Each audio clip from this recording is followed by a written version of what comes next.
get a, Jay, you bring a cheat sheet or? Thank you, sir. Thank you.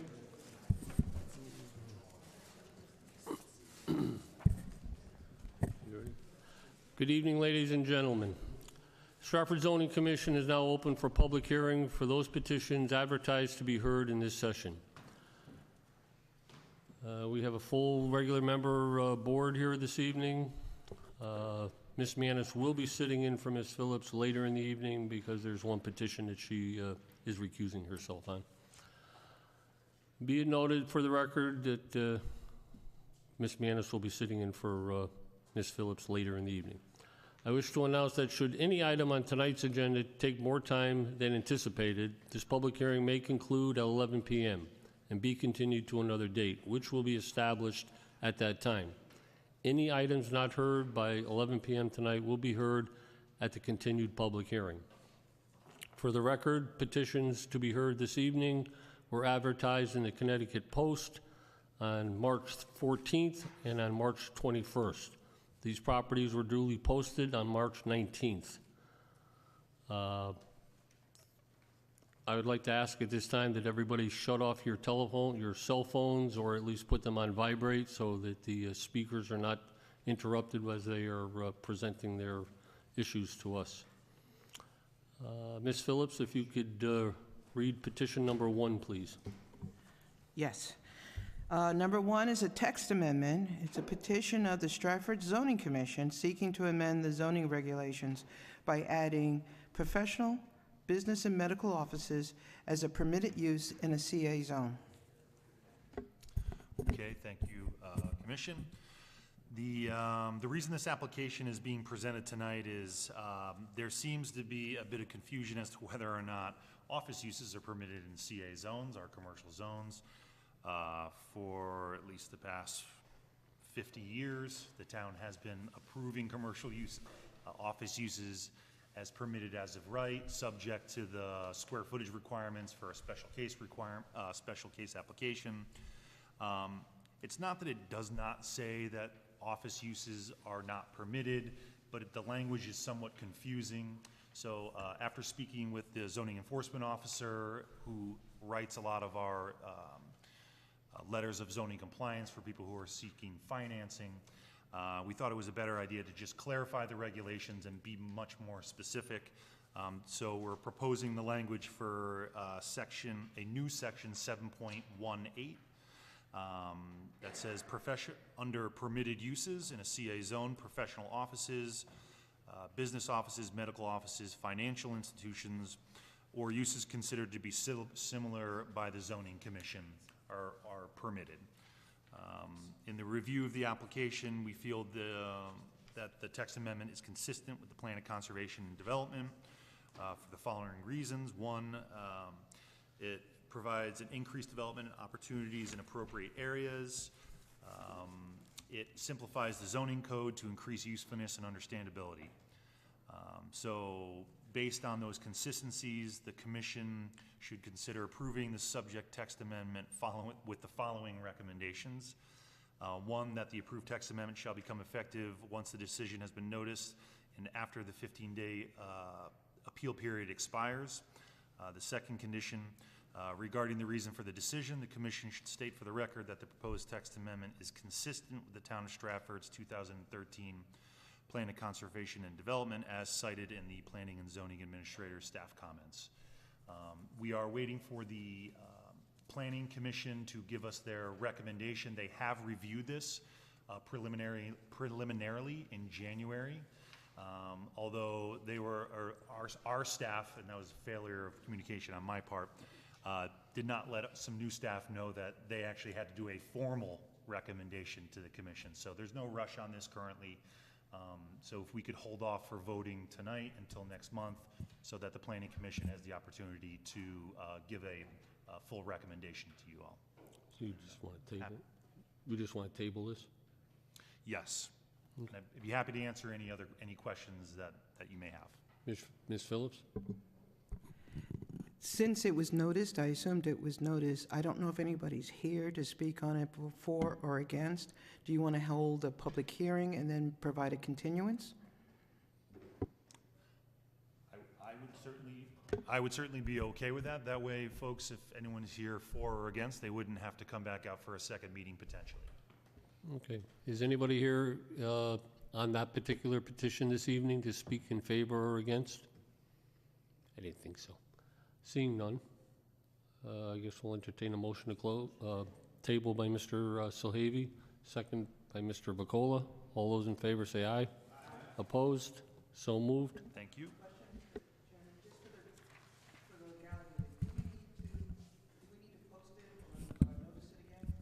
No, we do not. Steph, you can use your mic next time so we can pick you up. And while we're on the subject, is anybody here to speak in favor or against 3226 Main Street? Yes.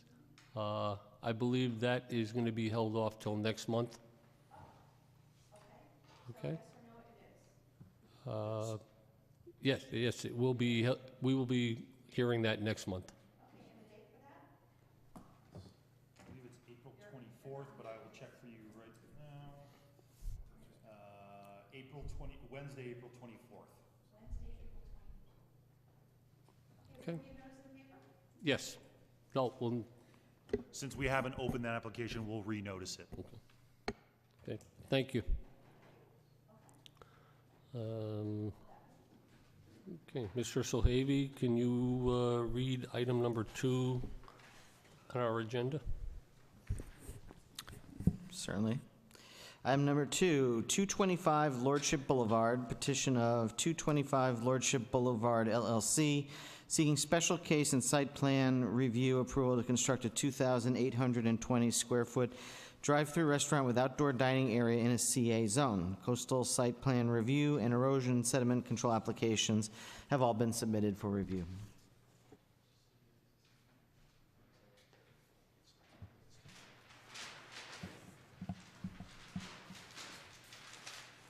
Chairman, members of the commission, my name is Raymond Rizia. I'm the officer of One Post Road, Fairfield, Connecticut. I'm happy to be in front of you tonight representing 225 Lordship Boulevard LLC. This has been a project that's been undergoing for the last 3 years and one that we're very proud of. It's a project that started off, if you can remember, this was a whole, in fact, you know what, I'll also give you some pictures. If we can pass these around to all the commissioners, I'll take everybody through. Project started off, it was the old Lordship Hotel. It was run down, it was falling apart, it was a den of all sorts of, sins, whatever. It was no-tell motel. So a lot of problems with the blight, a lot of problems with the police. Our clients have come in with the grace and with the blessings of this board. We were allowed to convert this into a very nice apartment project. This is part of a mixed-use project, and it's a CA zone. It's on about 4 3/4 acres. And it was a challenge. And as you know, one of the conditions we had, which you'll see in one of the first pictures, was we tore down the conference room. We've cleaned up the front. The building is going to be ready for habitation in the next 30 to 60 days. Our first tenants will be moving in, and we are very excited about the way this property's turned out. We moved to a second phase. This property has a lot of unique aspects of it. We probably have the most interesting neighbors. So we have oil tanks on one side of us. If you look to the rear, I think we have the town transfer station. If you look facing the property to the left, along Watson Boulevard, we have a asphalt recovery building, and then we have a commercial building there. And across the street, we have Regional Pet Program and Networks, which is a rehabilitation facility. And then, very ironically, tonight there's a little corporate building, a little industrial building across the street near the vacant land that's across the street with the name of Sonic, but it's an industrial building. So we're going to be before you tonight with another application for Sonic, but a different type of Sonic, something I think Stratford should be excited about, and something that really is what this project is all about. So phase 2 was we came before your commission, And one of the things was having a transfer station in the back. You'll see in those pictures that we put huge trees and buffered the transfer station. We needed a use that would really insulate us from that difficult use in the back. So previously, about a year or two ago, you approved us for a large self-storage facility. Very top-notch cube. It's a really good-looking self-storage facility. We're finishing up our financing on that. Hope to break ground on that in the next few months. The beauty of that was it takes this, because it staggers the effects of the heavy, smelly industrial uses from the public eye, from our residents, and then allows us to beautify the streetscape. Because one of the biggest problems as we were building the residential facility out is we couldn't control the amount of material coming through the wind, papers, all sorts of stuff, debris ending up. We had people there every day cleaning up, whenever there was a windy day, the stuff from the debris. So nobody lives. We have 1 or 2 employees in this self-storage facility is all it'll be. And this self-storage facility basically will be a very productive tax-paying wall that will block basically all visibility of the transfer station, and we believe help with the smells and help with all the debris. So part of the master plan was the mixed use. You have the industrial use, we have the residential use, and once we got all those 3 places, we worked from the back up. We've solidified the property, and we have this large area in the front, which I think you'll see in one of the pictures that we've cleared out. As I showed you, see the pictures of the trees that we have in the back, pictures of what great job we've done in restoring and cleaning up the old hotel. And then in the front, along Lordship Boulevard, we have this site ready for construction. And so what we'd like to do is build a 2,800 square foot Sonic drive-through facility. And to do that, we need to get approval from you folks for site plan approval in a special case. The property will be, Sonic will sit basically along Lordship Boulevard. You'll have an entrance from Lordship Boulevard and an entrance out to Watson Boulevard. You'll be able to enter the Sonic. There'll be basically a double drive-through window that allows to stack at least 9 cars. Sonic builds a very nice building. We'll take you through the plans and the architecturals, and it'll be about 2,800 square feet. It'll be, I believe, 36 seats, probably about 9 to 12 tables, but a total of 36 seats. We have to provide over, I think, 47 parking spaces. What the interesting thing is, and I'll take you through because we're going to need a little bit of relief from this commission tonight, but not relief, but we'd like to exercise your shared use parking regulation. So in building this, and then we have one other piece that we are very close to signing a deal for about a 2,400 square foot restaurant, non-drive-through, on the other side of the property.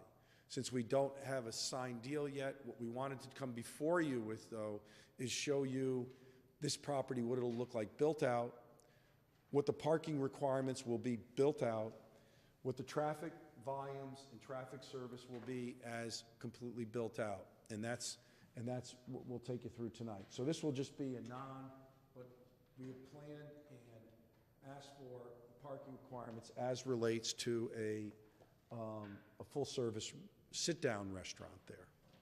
And Mike Galante's here to take you through that part of the report. I have, which I'll hand out to you, but Mike's going to take care of this. This is the summary of the traffic report, and we also have the traffic books, which Chris, if you can give me, and maybe we'll drop them off to Jay. If the commission wants any of those books tonight, Mike will take you through it in detail, through the boards, through the traffic report as we get going. One of the big things we need tonight in looking at your self-storage facility is we have currently basically parking we need a requirement that we would need 209 spaces. That breaks down as, we're providing 209 spaces. The requirement under your regulations would be that we would need 223 spaces.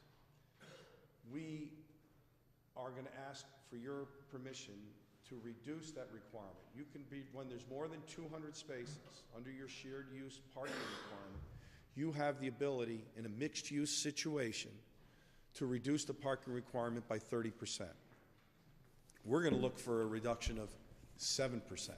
Can you just walk through those numbers again Yeah, I'm going just to one take more you through time? that now. I'm going to explain to you why we're coming through this. Okay, thank you. So, under your shared use regulation, the commission has the ability to, when there's a mixed use project, and there exists, it's an and, over 200 parking spaces, you have the ability to grant, because of the compatible uses, residential peak times, warehouse peak times versus retail peak times, you have the ability to reduce the parking by 30%. The theory behind that is nobody wants to look at parking fields when they're empty during non-peak times. So in this instance, for example, during the day when the residents, and there's 110 spaces that are required for the residential part of the property, are out to work, are driving to where they need to be, those parking fields are open. The self-storage facility requires 24 spaces. 24 spaces is, we believe, a heavy requirement for a self-storage facility, but it's what's required. We're only going to have at the max, typically at the max there'll be maybe 1 to the most 2 employees on site. And then if you get 4 to 5 cars a day, it'll be a lot. Our average stay in a self-storage facility is usually at least 6 months, many going from 1 to 2 years. If people put their stuff there while they've sold their home and they're renting, while they're renting, they don't have enough room, while they're between houses. Self-storage has probably had the least amount of impact on traffic and in parking demands as anybody. If you go through any of the Westies and you see any of the self-storage facilities, typically you just see very small parking lots and for the most part empty. So we need 110 residential, 24 self-storage. Sonic has, because it's 2,800 square feet, requires 47 parking spaces, which we also think is a heavy demand, and I'll explain to you. 47 spaces are based on its 1 space per 60 square feet, not of patron area of the entire facility. We have roughly 400 to 600 square feet of patron area and only 36 seats, yet we required 47 spaces. So even if each person came in their own car and our employees, there's enough to park if only 1 person came per car and no one went through the drive-thru. The fact of the matter, I do all the zoning in Connecticut for McDonald's, doing some work for Sonic, which I'm very happy with. And what's happened, and also is that 70% of your business is now conducted through the drive-thru. This is one of the reasons I'm going to give you in support for our reduction. So, and included in our parking calculations, you do not get credit for the number of parking spaces that are stacking spaces. So, for example, in our drive-thru, we show that we can stack at least 9 cars. They're not included in our number of parking spaces provided, which is actually kind of interesting because those are the parking spaces that will continue to turn over and the parking spaces of which 70% of the business will roughly go through. The last of the parking spaces would be a sit-down restaurant of 2,400 square feet would require 42 spaces. So when you add up the 110 for residential, the 24 for self-storage, the 47 for Sonic, and the 42 for this intended restaurant, though we have not signed anyone, is 223 total parking spaces. We provide 209. As I said, under your current regulations for shared use, you have the ability to reduce that number required by 30%. We would like a reduction basically of 14 spaces, which is a reduction of 7% of the required spaces. We believe that that reduction is warranted because of the mixed use. First of all, the residential versus the retail with regard to their peak times. Then you have probably the least possible intense use you could have for a 100,000 square foot building, which is the self-storage facility, which requires 24 spaces, but practically needs not even 8 to 10 spaces. And then when you add in the fact that the drive-through window is where 70% of your business comes through, and there's 9 stacked spaces there at all times, that those don't count in the number, I believe we are more than adequately parked. I think we fit the terms of your condition, which requires basically a mixture of restaurant, retail, industrial. When you have those elements, we can come to you for some relief. For all those reasons, we would request that the commission would reduce our parking requirement by 7%. And I think when you look at it practically, like I said, we're 14 spaces from not even have to taking advantage of your shared use regulation, which I think is a great regulation. Because just think, the last thing, and you'll see this in a lot of the big shopping centers, it just fields of asphalt. There's no reason for a lot of this parking. And what I think you folks did, which was very smart, is you realize when you have compatible uses, we don't want all that asphalt. It's not healthy, it's not good. It allows us to get more green space. It allows the property to work more efficiently. So when you consider that we only are 14 spaces without any kind of relief or any kind of benefit of your shared use regulation, and you realize that we're required to have 47 of those spaces for a 2,800 square foot restaurant that has about 400 to 600 square foot of patron area and only has 36 seats. And on top of that, we don't get credit for the 9 spaces that we provide for the drive-through. We believe this is a very reasonable request. It's the kind of request that this regulation was written for, and it is not an aggressive request, because I think practically the demands for the self-storage and the demands parking demands for the drive-through, we have more than enough than will practically be used because of the nature and change of the drive-through business, meaning that it's 70% through the drive-through in these fast food restaurants. And we don't need 24 parking spaces for a self-storage facility. With that, we would respectfully request this commission take acknowledgement of your shared use regulation and grant this application. So tonight, we're really here for a very simple, I believe, a very small part of this project. This little 2,800 square foot property on the corner. And what I think is most important as relates to this, because we satisfy all your setbacks, we satisfy all your landscape requirements, we satisfy everything that we need to. We're here without the nature of a variance for that particular part. And what I'd like to do now is have Mike Galante come up, discuss the traffic with you, and then take you through the balance of show you the interior, show you the plans as relate to the interior of the Sonic and its operations. We also have our franchisee here that will be happy to answer any questions that you have with regard to operations. That is, I hope, a general overview. I didn't mean to spend a lot of time on how we got here, but I think we only have 1 or 2 commissioners, I think, who probably sat in on the original hearings. So I'm happy to answer any questions that you have as we speak generally about the way this property developed. If anybody has anything before I bring Mike up. Ms. Phillips? Just an easy one. As we listen to Mike, how do you propose in your 209 spaces, how is that going to be divvied out in terms of, because I was trying to count spaces and I got a little lost, which goes to which. How are you going to divvy that out?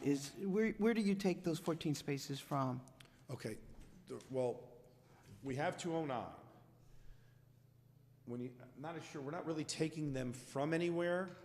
Your requirement says that you're required to provide us with 223. We have 209 on site. Once we get over 200 spaces, we can ask you for relief. So we're not taking any, and none of the parking is assigned except for handicap. Let me rephrase. It'll all be mostly as a practical use, I will tell you. There's no so-called sonic parking. There's no so-called residential parking. So, I understand that. Let me rephrase it. In your best guess, because you do have, I understand shared parking, but there's a certain amount of parking that is, number of parking units that is near the self-storage. There are other larger amounts of parking that are more likely to be used by the residents. And there are a number of parking spots that are more likely to be used by the Sonic restaurant and then maybe the sit-down restaurant. So what I was asking you is, in your best guess, how do you think that breaks out? Okay, so we have the Sonic parking over here. My estimation, we have. Take the microphone with you. Oh, I'm sorry. You good? It's hard. I'm Italian. I talk with my hands. So I'm not real good when it comes to the microphone. Anything could start falling. So I'll try my best. So we have the spaces here, which is 1, 2, 3, 4. But there's probably 15 spaces here, 10 to 12 spaces here. We have the spaces over here, which will most likely always be used for the Sonic, which is another 2 plus 1, 2, 3. So there's about 8 spaces here. 10 spaces here, that's 18. There's another 4 here, which will most likely be used. That's 22. Then there's another 6 here, which is 28. Then you have another 3 here, which is 31, another 4 here, which is 35, and then you'll have the 9 that'll be in stacking. I see that as none of these always being used, but basically on proximity to the restaurant. Those are the ones that, if I'm going for food and I'm parking, that's where I'm parking. And you also have the ability to have overflow, which is probably, my gut instinct is, and it's not going to be restricted at that, you're going to see your employee parking as far away from the restaurant as possible, and you're going to see all the spots around left open for customers. When you look at this other restaurant, which is not part of this approval for tonight, but we wanted to show you maximum build out so you don't have to hear me when we come back in a few months to fill it with the filling of this space and the elevations of this space, you have to hear me go through the same argument again many times. I'm pretty good at repeating myself, but I think people get tired of it. So we wanted to show you what this would be like fully built out. And the way this works out really well is you have all of these spaces that would then service a sit-down restaurant. These spaces then at night or early in the morning will all be controlled by the residences. So there's probably about there's over 100 spaces within very easy walking distance that are controlled, that will be controlled by the residential. The area that are the least convenient spaces for all these people, even this is for the residential, are these spaces here, which will most likely be used strictly for and you only have about, maybe 12 to 14 spaces here, where most of the people that come in and out of the self-storage facility will go. And the beauty of this, which I really love about this, because it's a challenge for every community, what do you do when you got productive properties next to a dump? How do you protect those people? So the last thing you want to do when you're getting a hamburger is walk out and watch, a dirty wrapper fly over your head. So the beauty of the way in working with this commission, by having this large industrial property blocking the transfer station, having another large, 55-foot high building that was an existing hotel, which is now residential, this takes care of all the residents from not having to see or not being bothered by the transfer station. This is another, again, protection from the people from the street, but these people have a huge self-storage facility as a wall. Then they have these retail uses, restaurant uses right outside their door. And they don't feel any bit of the heavy industrial, dirty uses that surround it. You won't feel, it's very well landscaped. The oil tank field's back here. You won't even see from the restaurants the asphalt facility, reclamation facility that's behind on Watson Boulevard, which all you'll see is this pretty nice little retail center across the street. You have a little industrial building across the street, and then you're basically out to 95. We think we've done a tremendous job of introducing people coming off 95 to Stratford. I think you've taken it from, which was like, let's get people buy that property as quick as possible, to really an innovative way to have a mixed-use property on probably your most industrially affected parcel. And that's why we think it all works well. We have it so that all the parking, we believe, is in the right places also. So at peak times, we can service the need of that particular use. We have the availability of the 47 spaces for this when it's necessary. We have the availability, 42 spaces, when this is necessary. When the people are leaving before 8 in the morning and they're coming home after 6 o'clock, there's the 110 spaces available for them at all times.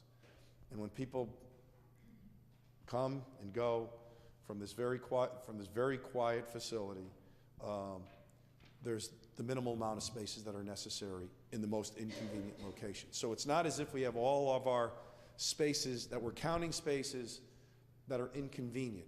And I think that's the key, and that's the beauty of this shared use regulation. Ms. Phillips?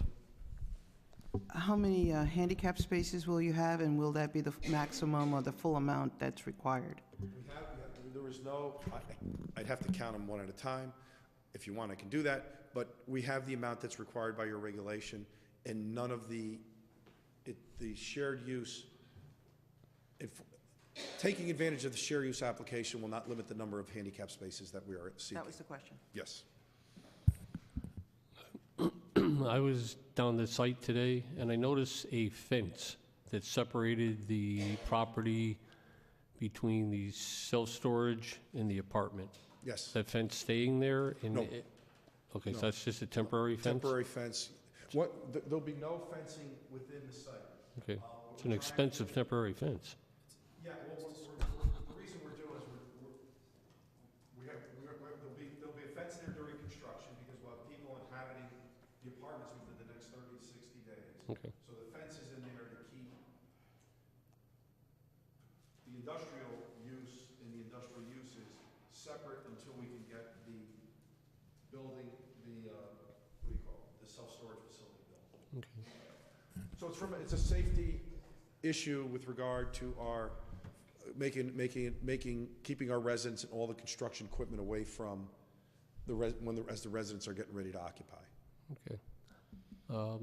Looking at the map earlier, I did not see a sign that says, "Welcome to the town of Stratford." We would be happy as a condition of approval to put on whatever corner the commission would like to select a Well, that was- welcome to the town of Stratford sign. Well, that was one of the conditions for the self-storage. Yeah, that was already done. Okay. You didn't see it, you said? I didn't see it on the plans. Both? No, it was condition of Everything. this one. Yeah, it was one of the conditions. Yeah, for it was a this condition of this one when it was approved. Mr. Fedett is correct. Well, we're still under construction. If you want, we'll be one. happy. Okay, as long as you haven't forgotten. No. If you want me to remind us, you can put it as a condition of approval on this. I will. also. Yeah, but that is not an issue for us, really. Okay. I We're didn't really think it happy. would be, but No. I just didn't see, I figured it would be on the plans for this, and I didn't see it. Okay. Any other questions for Mr. Rizzo?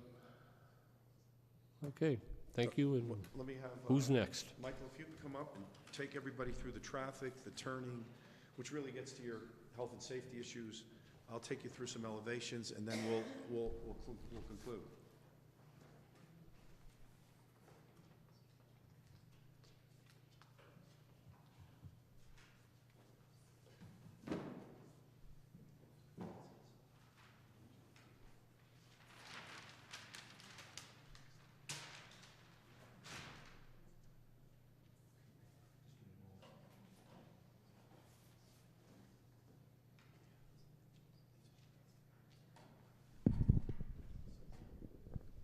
Good evening, Mike Galante, Frederick Clark Associates. We prepared the traffic study dated February 28th of this year, which I think you just saw tonight. And I'll try to give you an overview with some detail of what's in that traffic report. The report itself is an analysis of the development of the entire site, not just the restaurant in the front, but it includes the self-storage in the back. Yes. Before you go on, can we get the folks in the back of the room to take their meeting outside so we can concentrate on the speaker here and allow us to focus, please? Thank you. Thank you. And- Again, Excuse me one second, your name was again? Mike Galante, Frederick Clark Associates. Thank you. located in Fairfield.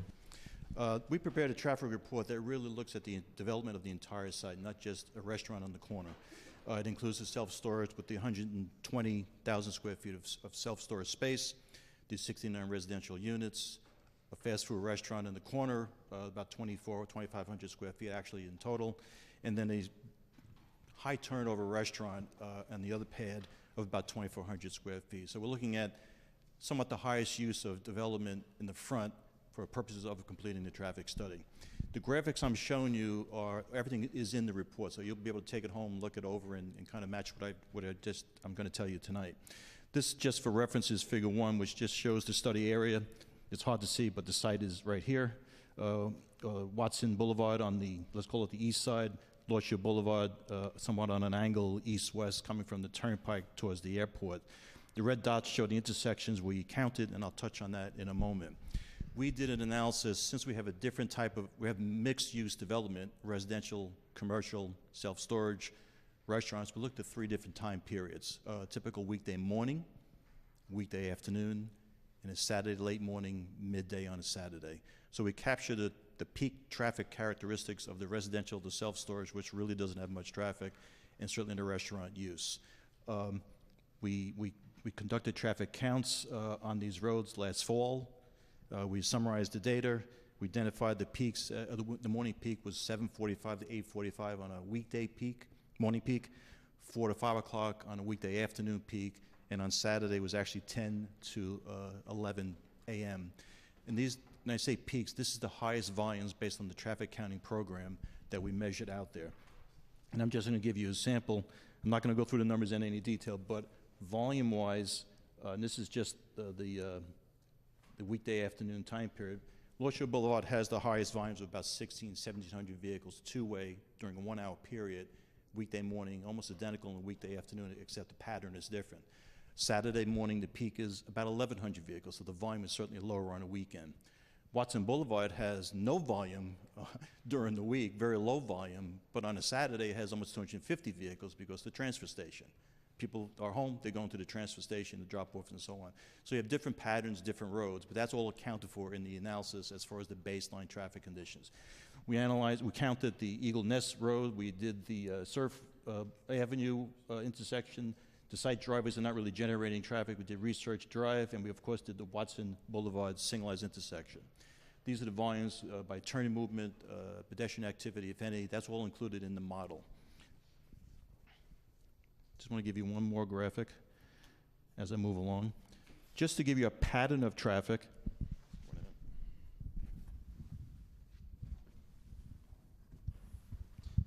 This graphic, which is also in the report, figure 6, just shows the pattern of traffic on an hourly basis on Lordship Boulevard. This is actually from the state. And it just simply shows the volume. The top line in red is the two-way volume. The lower volumes are by direction. But it shows you the peaking characteristics highlighted in yellow. That's the peak volume on the road itself. We're focusing on the highest volumes, which matches the turn movement counts we did, the manual turn movement counts we did at those intersections that were highlighted in red. So it just simply shows the pattern of traffic during the weekday, and that's what we focus on. Next step is to look at the, we project these volumes to a 2021, what we call no-build condition, and then we start projecting site traffic for the development itself.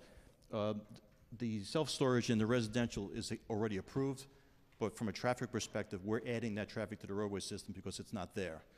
The next step is to add the traffic related to a fast food restaurant and what do you call a sit-down, high-turnover restaurant, an Applebee's type of restaurant. It generates traffic. And we do that, and we look at that for the different peak hours. We account for pass-by traffic. You know, you're driving down Lordship Boulevard, you want to stop and have a hamburger.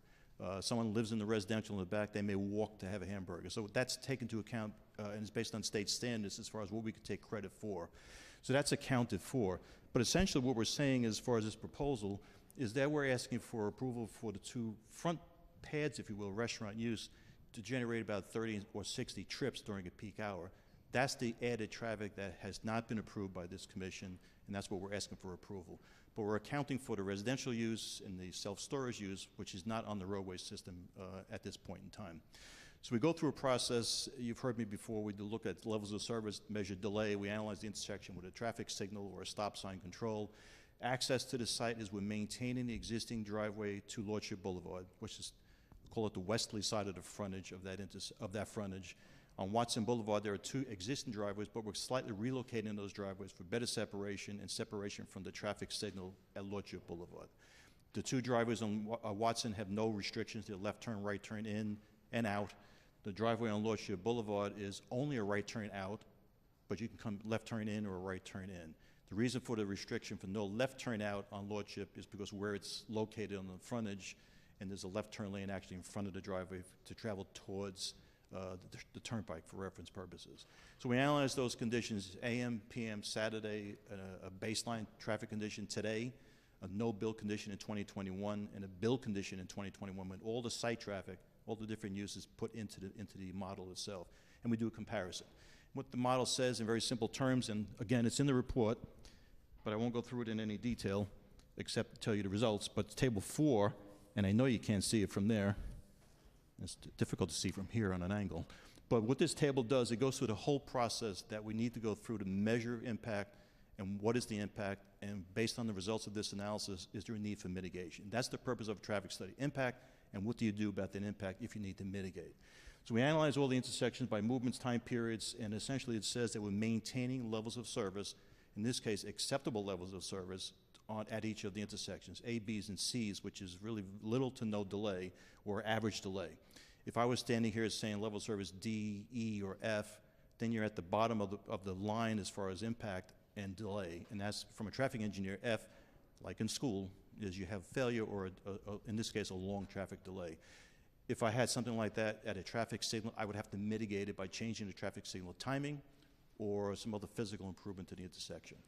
This development for the entire development itself doesn't rise to the level of we need to mitigate in any way at the intersections itself. We looked at accident data, and pretty much there are accidents certainly out there. The highest accidents were in the Surf Avenue area of Lordship Boulevard. It was mostly rear-end collisions on Lordship Boulevard itself. At the Watson intersection, there was very little, no accidents, because there's not much traffic going in and out of Watson Boulevard during the week. It's really a Saturday morning condition as far as traffic. That's a quick summary, but there's a lot of detail in the traffic report, and I can certainly answer questions, or at least certainly try to answer the questions if you have any. Ms. Phillips? Easy one. Sometimes the 95 gets backed up because of accidents. Never. Yeah, I know, never. What am I saying? Would that have any impact on the traffic that's trying to skip around the exit 32, 31?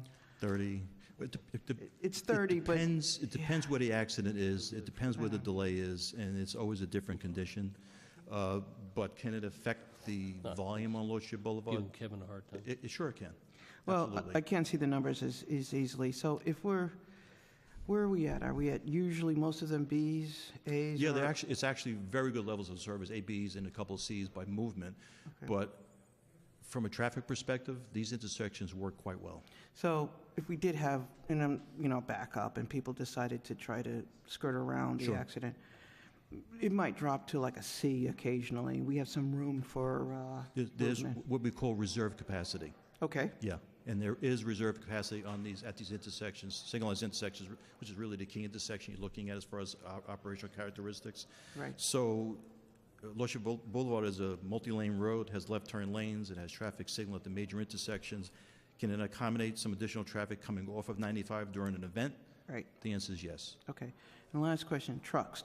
Since we do have a lot of big trucks because of the companies that we have off of Lordship, is that going to have any impact, or have you included in that in your thought process? The model includes truck traffic, absolutely. Okay.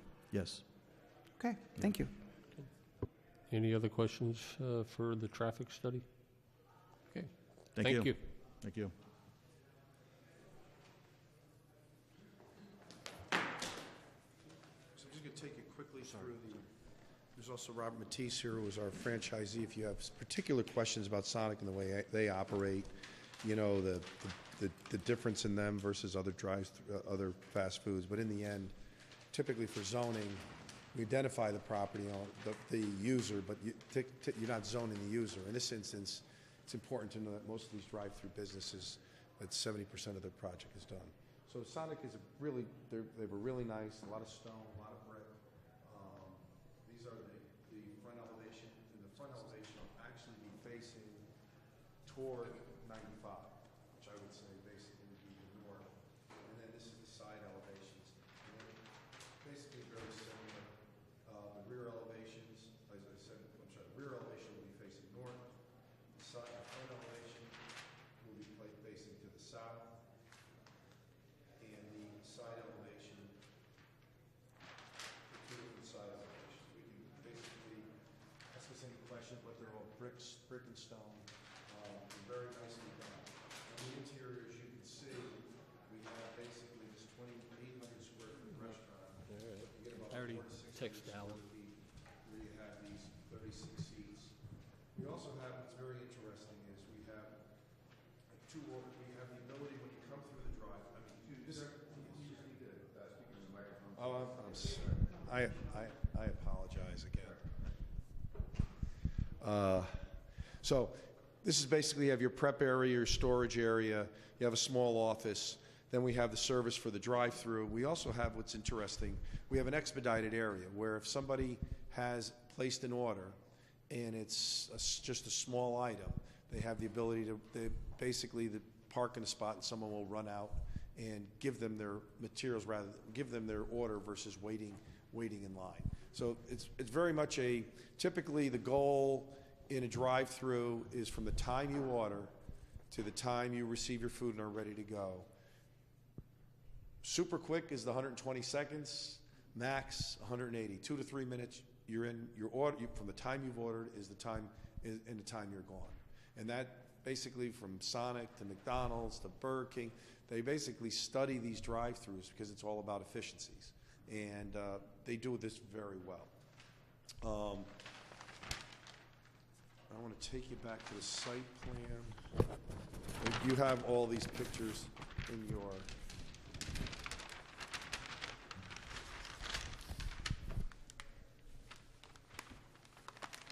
I don't know if you have any questions about the drive-through or the way this rotates. What I'd like to do now, or any particular questions that you would ask about the business itself. Typically, we're open from 7 a.m.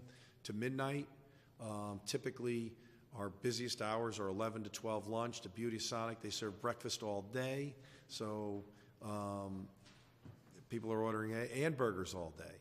So you get the full menu from basically 7 to midnight. After 10 o'clock, typically what's happened now is we shut down the interior for seating, and just the drive-through remains open between 10 and midnight. What I'd like to do is I'm going to hand this to you so when you're going through your proceedings, you'll see your shared use regulations so that I can take you through that a little bit just to show you why we're qualified. And I think it feels like it was written for this project. And like I said, we're not coming close to asking for the 30%. We're at basically a 7% request. So, meaning so basically in your shared use under 12.5.16, when there are 2 or more different uses are located on a single lot, the total number of parking spaces shall be the sum of the requirements for each individual use of the lot. As long as you exceed 200 spaces, and the lot contains 2 or more distinct uses, one of which is either a retail or office, but it will also include retail, office, churches, and other places of worship, that there will be hotels, restaurants, and then it also talks about similar type uses that we have, that you have the ability to meet with the intent of the regulations to give a reduction in the parking of up to 30%. So if you look at this regulation when you're going through your deliberations, you will feel that it was written for something just like this, where you have multiple uses, and the last thing we want to do is just max out the parking on all these uses when they have when they have basically compatible times. In summary, what I'd like to do is basically, and unfortunately I have to go through it just in establishing a record, is take you through your special case standards that you look at. And the first thing you talk about is whether the proposed use is in conformance with all requirements of the district and is located in addition to any other standards prescribed by these regulations. We clearly believe this satisfies the uses required and is commercial district. We don't border any residence. We border residential, office, and industrial use. We don't border any residential uses. We're near a highway. We believe this is compatible. It's a service offered for the people on site. So it's a very compatible use that people can park on the site, they can eat on the site, and they can even, if they can't fit all their stuff in their apartment, they can store their stuff directly behind them without having to go anywhere. So we believe this is certainly compatible. We're not asking for any variances tonight, so we're consistent with your regulations. That the location, size, and intensity of such use shall be compatible and harmonious in relation to the size of the property and existing neighborhood development. Clearly, it says you have other fast food facilities along Lordship Boulevard. You have industrial uses. Keep in mind, this is going to be one of the smallest buildings on the site. The property is almost 5 acres. It's 4.7 acres. We believe that this use and the size of this building is very harmonious with what's along this corridor, and also that the intensity of the use, as evidenced by Mr. Galante's presentation, that the intensity of the use won't have any negative effect on any traffic or any neighboring properties. The proposed use will be in conformance with the town plan and development. Town plan and development calls for this area to be mixed use. It's zoned for mixed use, and it is a project that is truly mixed use. The design, location, and specific details of proposed use shall not adversely affect the safety in the streets or increase traffic congestion or interfere with the pattern of highway circulation. Clearly, Mr. Galante's record and the information given to you by Mr. Galante, his report, his oral testimony supports the fact that this design, location, and specific details of this use are not going to adversely affect the traffic in the area. The emissions, noise, light, smoke, odor, color, gas, dust, and vibration shall not adversely affect. If anything, I don't know of a project that has done more to improve the quality of surrounding neighbors, cut down emissions, cut down smell, cut down debris, and basically bring a service and block these non-friendly uses from these neighborhoods, both visibly, use, smell, odors, all of that. The proposed use shall not adversely affect the tax valuation of the neighboring properties as a result of the proposed use. If anything, I don't think I need an expert here to say that. I think the thing speaks for itself, and what these clients have done to taking this broken-down hotel to turn this into a tremendously mixed-use property, it's only going to enhance the tax rolls for the town of Stratford. And the proposed use shall not create any fire or police hazards. I believe police has reviewed it, fire has approved it, and none of them have any problems. We worked through alliance with the fire department earlier on. We're also before you for a coastal approval. Mr. Goucher has given you a report, I think which is in Jay's report, that he believes there are no adverse coastal repercussions with regard to this application. And last but not least, I believe you have Jay's memorandum, and there is a number of comments from the engineering department which we've reviewed, and we would agree to make all of those comments to be conditions of approval. They're all very technical in nature, relating to vortexes of pipe, the type of certifications that need to be on the survey, but nothing as relates to really anything above the ground with regard to circulation and any of the what we'll call non-engineering zoning issues as would relate. They're really all the things that we would have to straighten out in a building permit process, and we'd be happy to make those conditions of approval, along with, for the second time, a condition of approval at the welcome to the town of Stratford, be at a location as designated by the condition on the property. For all those reasons, we respectfully request this commission grant this application, and I thank you for your time and patience, and all of us, including Mr. Matisse from Sonic, are here to answer any questions you have with regard to operation or this project. Mr. Henrik? I know you just, at the end of your comments, had talked about the report from the zoning commissioner and the engineers. There are questions in there about a landscape plan. Yes. We have a landscape plan, which was, oh, I'm sorry. Is it part of our, is it included in our package? I apologize. Yeah. I can give you the landscape plan, which,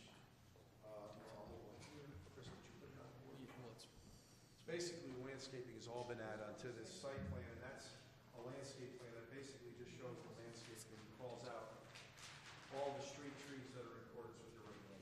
So I'll be happy to submit that for the record tonight. And all the shade trees that are required, all the interior parking trees are in effect. And I apologize for, I'm glad you brought that up. Thank you. There's also comments about some of the lighting with the drive-through. We're going to come in with a specific lighting package. There's not necessary for you to approve our signage package tonight. The lighting is all going to be dark sky compliant. Nothing will shine off the property. The question was about there's a notation about the blue lighting. Some blue light at the drive-through? Yes, it's just basically, it's a dim, it doesn't light up off-site, it just basically brings attention that the drive-through is open. Okay. And from the health department, a comment about the dumpster? Yes, the dumpster location is right on our site plan, which is right there. Okay. And it's self-contained, it's all consistent with your regulations.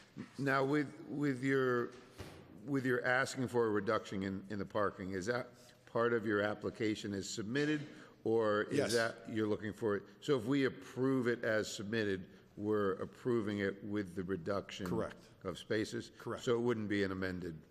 No, we're not seeking an amendment to our application. Our application is to try and take advantage of your section 12.516, I believe it is, with regard to the shared use. Okay. Yeah, because I understand your explanation of the parking. I fortunately or unfortunately eat at fast food restaurants.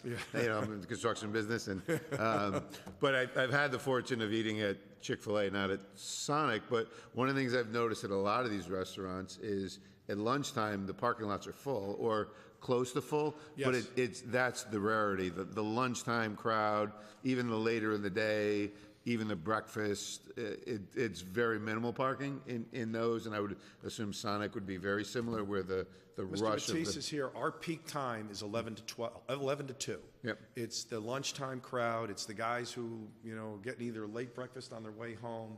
It's the guys grabbing lunch in between. And then everything else is, first of all, a lot of the people commuting don't have the time, don't want to stop. They want to get to work. Right. So you'll get people bleeding in and out. Then you'll have some people come in for breakfast. And it's kind of pretty flat. 11 to 12, 11 to 2, they're all out for lunch. People want to eat. They want to be served quickly. They're on the road. They're going to grab. They're going to go back to work. They use the drive-through. They'll sit in the restaurant just to get some peace. But at that time, what's beauty of that is this isn't flip-flop. So what happens is the beauty of our building is that the residential, the least amount of time that cars will be sitting in that parking lot is between 11 to 2 during the day. Right. Even 11 to 2 on the weekends, the Sonic is not as busy compared to the 11 to 2 during the week, just for the nature of it's lunchtime. We're actually busier probably a little bit more in the morning on the weekends because people are getting up a little later. And then at night, it's kind of just a steadier flow, but it's not the all-out that you have between 11 and 2. Right. And that's why I think this regulation's perfect. Remember, it's interesting to have a requirement of 47 parking spaces for 36 seats. Right, sure. And then not take advantage of the 9 spaces that we have for the drive-through where 70% of your business is going. So we don't believe this is a reach at all in asking you to please let us take advantage of your shared use parking requirement. And I do agree with you with the self-storage. I mean, typically, people come in, they drop their stuff off, but to have a steady flow like a store might or a restaurant is not really realistic. I think people will come, they'll drop their stuff off and forget about it for a year. And frankly, it's the only use, and that's what these guys are going to be starting this soon. We're breaking ground soon. It's really the only use that could go back there. I mean, nobody wants to put an office building overlooking that, anything more than so you really need, there's 2 things that probably could have gone back there. A self-storage facility and a mausoleum. Other than that, anybody that's going to sit in there and is going to be alive, breathing, is not going to want to sit back there. Yeah, I will say, I have been driving by that site, and I saw the signage that said, I don't remember if it was luxury apartments or high-end, and I wasn't a part of this application when it came through, but I was curious as to how you were going to resolve that issue with the dump being right behind you, and I will say I'm very impressed by the way you've done it and how you've separated those parts and actually taken the dump out of the equation, which it, I think, would be kind of hard to sell a high-end apartment Yes. with a beautiful view of our town's Yeah. transfer station. So- And it also but- did, honestly, it also, you could see that from Lordship Boulevard. You won't see that from Lordship Boulevard anymore, unless you're up on the highway and can get up high enough to look down. But between where the oil tanks are, between where our landscaping is, and then you throw our self-storage facility, and you're not coming in, your first impression of coming into Stratford from Lordship Boulevard is you're not going to see that dump anymore. Yeah, like I said, it is, I am impressed with it, and I'm glad to see you've done it, and hopefully you'll put the same efforts into the Sonic and the other facility. Thank you. Mr. Solhavy? Thank you, Mr. Chairman. You have a very well-done presentation, and I just want to be clear about a few things. The apartments right now are occupied, is that correct? No, they're going to be occupied start to be occupied within the next 30 to 60 days. 30 to 60 days, and this would probably be some time before this would come to fruition, correct? Okay.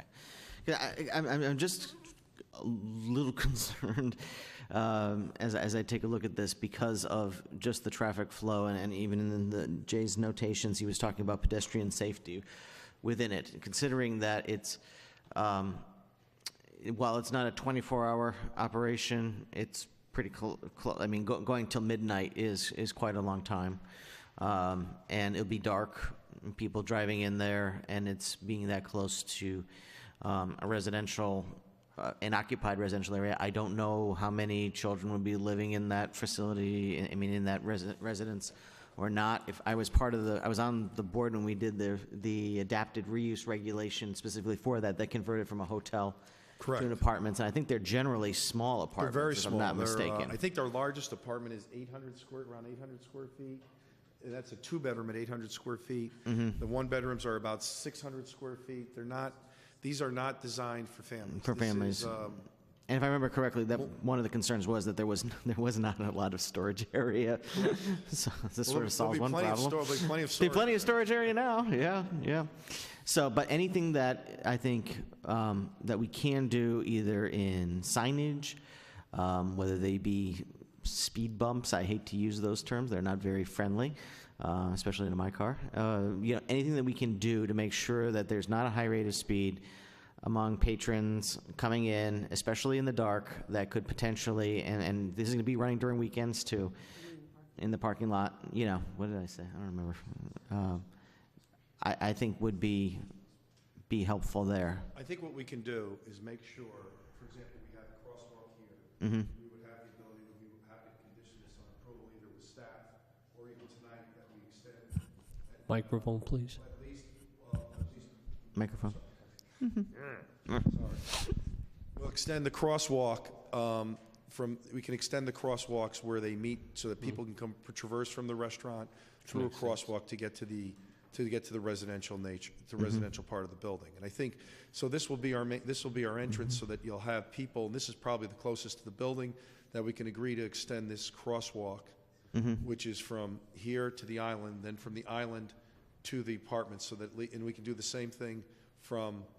We don't have to do that yet because we're coming back for you for this. This is basically, Right, yeah. this is basically a placeholder. But we'll agree to extend the crosswalk, which extends from the restaurant to the island, that will now extend from the island to the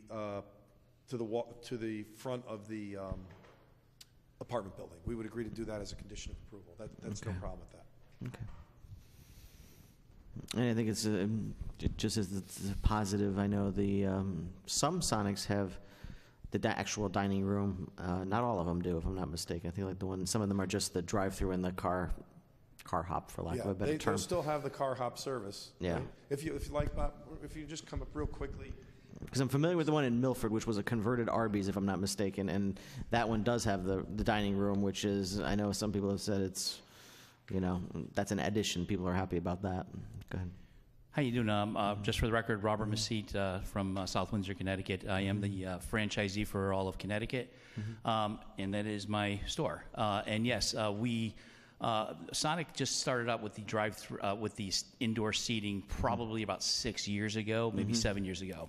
And even with my Sonic, I have a Sonic in Wallingford, and I also have a Sonic in Manchester, Connecticut.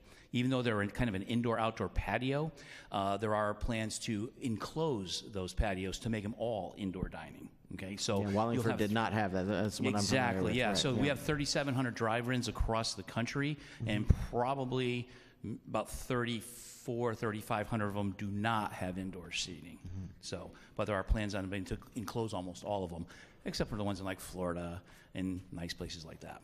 But yes, there are three aspects. There's drive-through stalls and indoor dining in a lot of them, and that's the same thing will be in this particular one, because this is the latest concept. This is the new, shiny new product that Sonic is going to be putting out, state of the art. Has your,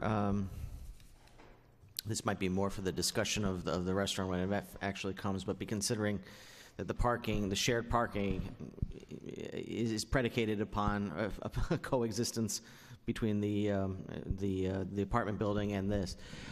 Two questions. One is who owns the actual property here? Has the apartment building owners been consent? It's one property owner, so there is no disagreement between them of actually doing this. We don't worry about any parking disputes or any of that.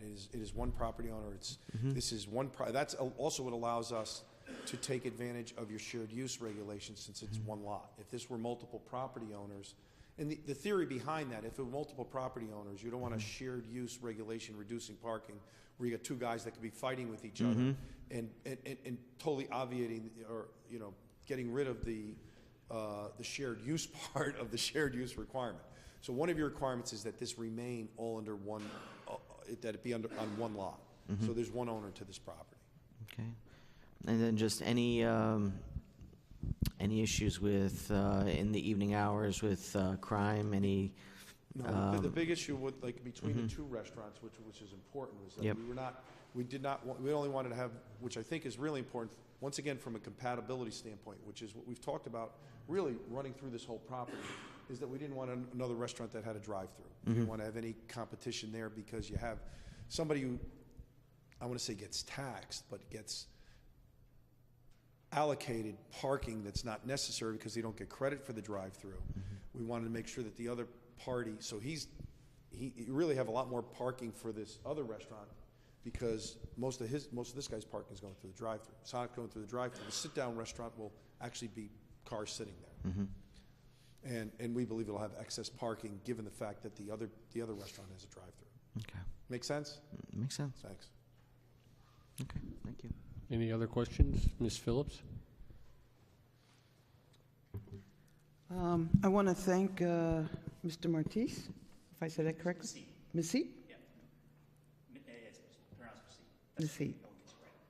I already screwed that up to start. I like this design of this Sonic, especially learning that is the newest, greatest, shiny thing. Much better than the other property you have in Milford. I like the indoor. So congratulations on that. On the other hand, I'm not happy the fact that you're going to add more calories to my diet. The question I have is, and it's a concern, and I think it's pretty easily solved. The entrance off of Lordship Boulevard, I used to go to the property beforehand. I'd stop in sometimes when they had a restaurant there. When you come off of the highway, a lot of people who are not familiar where the entrance is, they come off the highway, and before they realize it, they've hit the entrance right after the Shell station. And what happens is that they kind of pass it, then they got to figure out how to drive around and come back. One of the things I always thought that would be so much easy to do is if there was some signage earlier on, upline, so that people would know that 500 feet or 50 feet entrance to the Ramada or something, especially at nighttime, it's a little harder to see. All right, the other thing that happens, and I'm not asking you to do anything, is traffic that is going towards the highway for the entranceway, especially if they turn around. Then they try to make a left-hand turn into the hotel, all right, or into the property, which they're really not supposed to do, but everybody does it anyhow. And I'm not asking that we need a divider. That's not what I'm suggesting. I'm just looking to maybe do with a little bit of signage to help guide people a little bit better. We have no problem with that. I think the beauty of this is, on the one condition, the person who passes us by, is that you have an entrance on Watson Boulevard pretty quickly. I mean, so you're coming down here, you don't have to worry about anybody, on most places, when they pass an entrance on Lordship Boulevard, and they don't have that corner, they've got to literally go down, turn around, come back, get back on Lordship Boulevard and find an entrance. Literally, if you miss it here, the place you're going to turn around has an entrance into the property. Mm-hmm. So, I think that is probably as well taken care of as possible. People making illegal turns, there's not much I can do about it. I'm only asking, very simply, is within the guidelines that we have for signage, just to give some signage that will instruct people to say, second entrance on Watson Boulevard. And in the first one, I don't know what you can do with the Shell station or where you can do what you can do. I don't know your limitations, but something that says 50 feet from the entrance so that they don't kind of get surprised. And it didn't help that at the end of the Shell station, there was always some trees when it's in full bloom. You don't see the entrance quite as easily. That's all I'm suggesting. It's simple signage. We'd have no problem with that. Our only issue is going to be we can't put any signs in the state right of way. Yeah, I kind of figured. So that and we're pretty severely limited here for only about. I know. Those are 18 feet, so there's about 30 feet. I wish you were a little further down because that would. But one of the issues you have with that is the state wants to get its sight lines as good as possible, and they want you to pull your driveway entrance as far away from Watson Boulevard. Yeah. So. Okay. So I was asking for your thoughts. Right. And expressing my concerns to see if there was a simple answer. All right? It's not at the end of the world because that's the way it always was. Right. I just know that that is one of the issues that comes up frequently, especially if the property is going to be in more, greater use than it was before. Right. All right? The other thing is, and this is, again, pretty straightforward, we talked extensively the last time. I think I'm the last person here that's left, so this will be great to be able to see this move forward. Snow plowing. You're going to have lots of places to now put snow. When you came before us before, there was so much space that never was even a condition. Have you thought about it? Yeah, you'll basically use certain islands as snow shelves. As they fill up, what'll happen is you have in most of these shopping centers, you got to truck the snow away. So if it takes up any of the spots, the good news we do, I believe, have in the rear, we have a large ability to Push it against the trees. push against our back and, That's right, yeah. and make a pile of Go, face the. go around the. We have the go around ability the building. to basically shelve snow along the rear of the property behind the self-storage facility. Okay. And then once it gets filled, I mean, this year's not been a problem, but when you get so much snow, you've seen it. Every shopping center, they're trucking them out. Mm-hmm. I will tell you, he will be very upset. They will not be I'll tell you one thing, they will not be in his parking spots. Did we provide any means, and this is something that the Complete Streets is looking to do in every plan, for bikers or such like that who want to ride down Lordship Boulevards, usually on the way to the beach or something like that? We can agree, I think Jay might have mentioned that in his report, or the health department did, about adding some bike racks, and we can agree to add, bike racks where possible. We have no problem doing that. The bike racks are doing, but out in the street, and Jay, you might be able to answer this a little bit better. Do you know along Lordship Boulevard, are we providing a bike lane or anything like that? There are no plans currently for Lordship Boulevard yet. So the bikers are going to still remain in the street as they try to come down? Yeah. Maybe at some point the town can look at that if we ever do anything. It is a popular street because it is the main entrance to get to the beach. Right. And more people are using bicycles. We have no problem with the condition of approval to add, a dozen bike racks I think the bikes And are- frankly, with regard for our residents in the apartments, we have adequate space to add bike racks, so I don't, that's not an issue. Get plenty of storage. Yes. That's all my questions. Any other questions from the commission? Oh, thank you, Thank you. and we'll see you later. Anybody here who would like to speak in favor of this petition? Anyone who'd like to speak in favor? Anybody who'd like to speak in opposition? Anyone in opposition?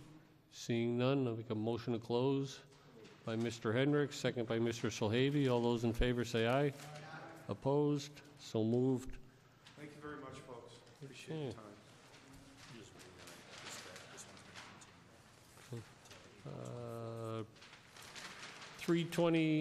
3226 Main Street will be continued till April 24th? Correct. That doesn't require any action, it's just a notification? Yeah. Okay. All right. Motion to close the public hearing for this evening. Motion by Ms. Phillips, second by Mr. Hendrick. All those in favor say aye. Opposed? So moved. And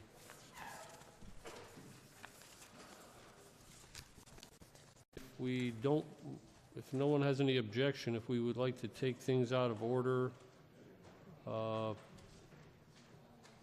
we could take 225 Lordship Boulevard out of order, and this way Ms. Phillips can vote on that, and then she can retire for the evening. Sure.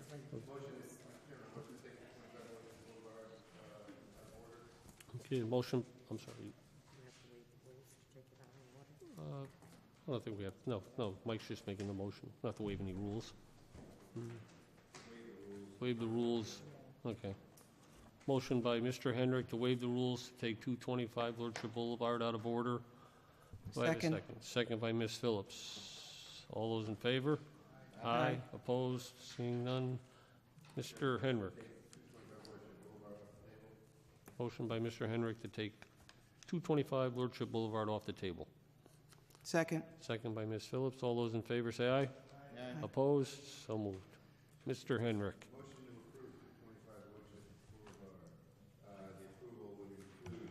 Microphone, Mike. Motion to approve 225 Lordship Boulevard. The motion would include the town engineer's recommendations and MS4 requirements and the health department requirements as well. Okay, we have a motion by Mr. Hendrick. Before you made that motion, don't forget the bike racks and the welcome sign, and you wanted to extend the Crosswalk. The welcome sign was part of the approval for another project, Yeah. yeah.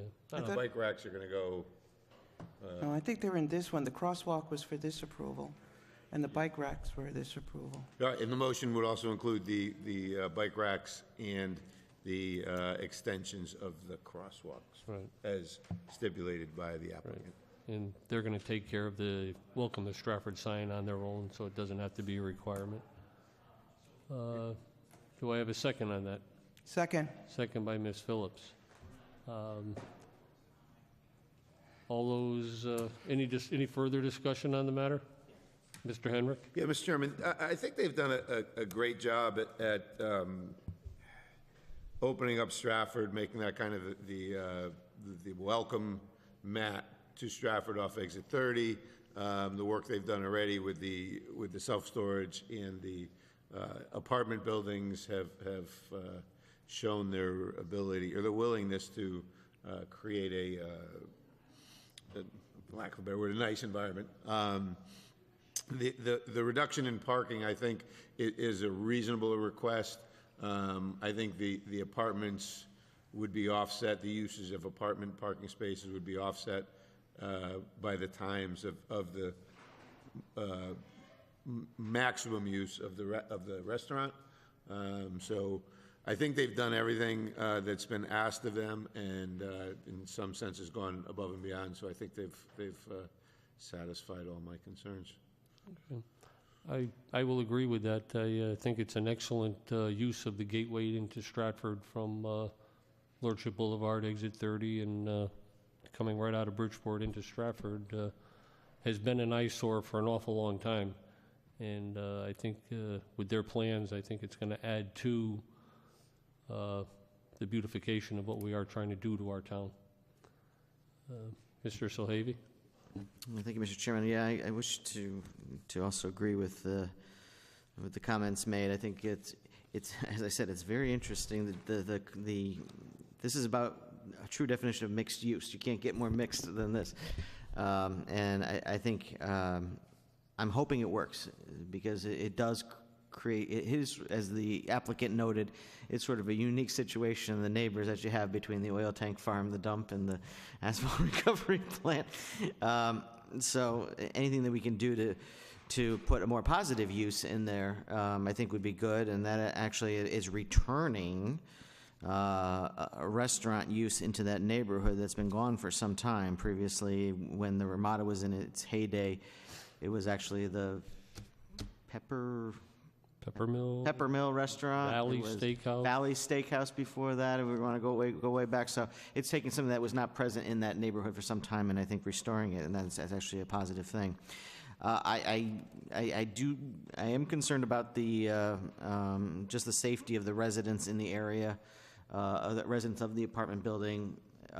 So I think we're going to need to be very vigilant about how the traffic does flow. I think extending that crosswalk and is a positive step. And I think once we actually talk about lighting as well, I think that's a discussion for the next application that they bring forward. We're just going to have to be very conscious of that, even though it's not a place where that's likely to be a place where families would live. It's distinctly possible that they will. And I think just keeping it safe, especially in something that's more themed towards driving as opposed to a sit-down restaurant, just magnifies that particular concern. So I think it's a good example of how shared parking could work based on the timings that they're talking about. Weekends, I think, might be a little bit dicey, but considering the amount of parking that is available and the relatively small reduction that the applicant is looking for, and the single ownership of the property, I think everyone involved is going to take steps to make sure that it does work. So I think we can definitely give it our blessing for them to take those steps to make sure that it does work. Thank you. Ms. Phillips? I concur with all the statements prior. I think it's an excellent project. It's probably one of the best developments in terms of reusing property in a way that benefits the town, the residents, adds to our tax base. I think a lot of people are going to enjoy the restaurant, especially those of us who seem to frequent the transfer station a lot. And it'll certainly add some more calories, not only to myself, but a few of them. I like their ice cream. I very much support this. I don't think the parking is going to be a problem at all.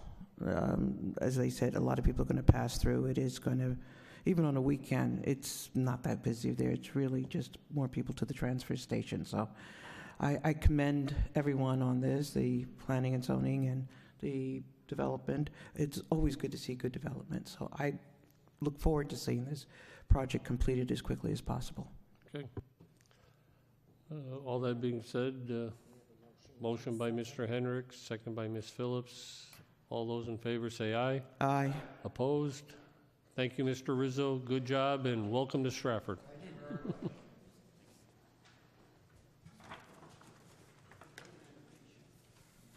Okay, Ms. Phillips, I guess.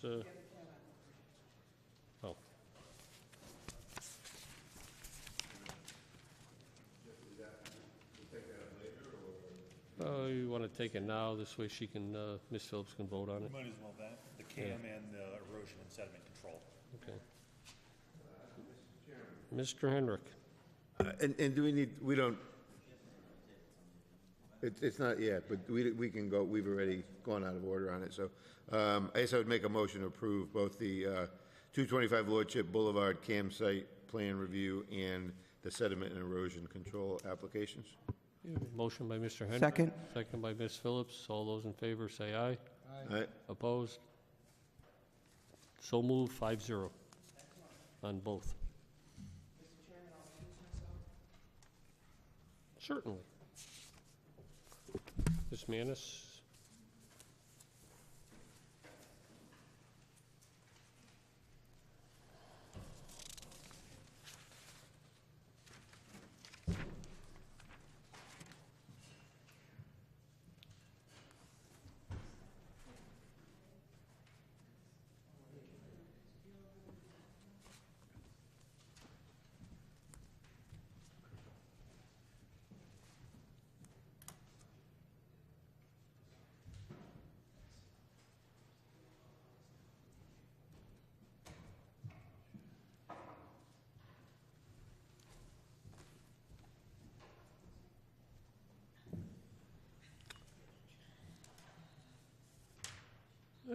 Okay.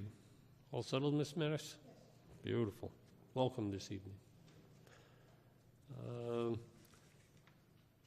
Does anybody care to do anything with 170 Orinoco Lane and 1180 James Farm Road? Mr. Solhavy? Mr. Chairman, I move to take, I guess we start with the text amendment? Yeah, I think that's probably best.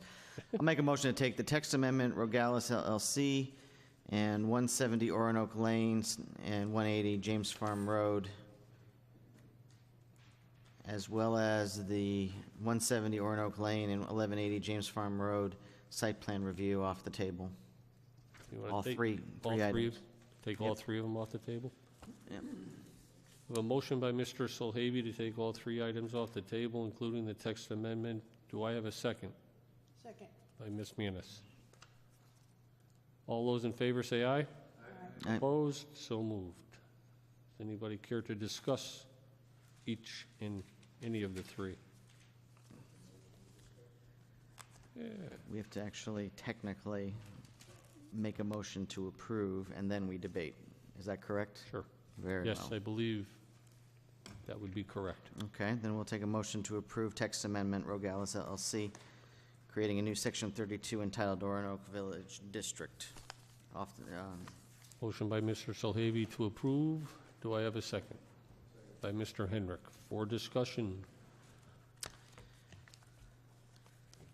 Anybody like to start off discussing this Sure. this matter?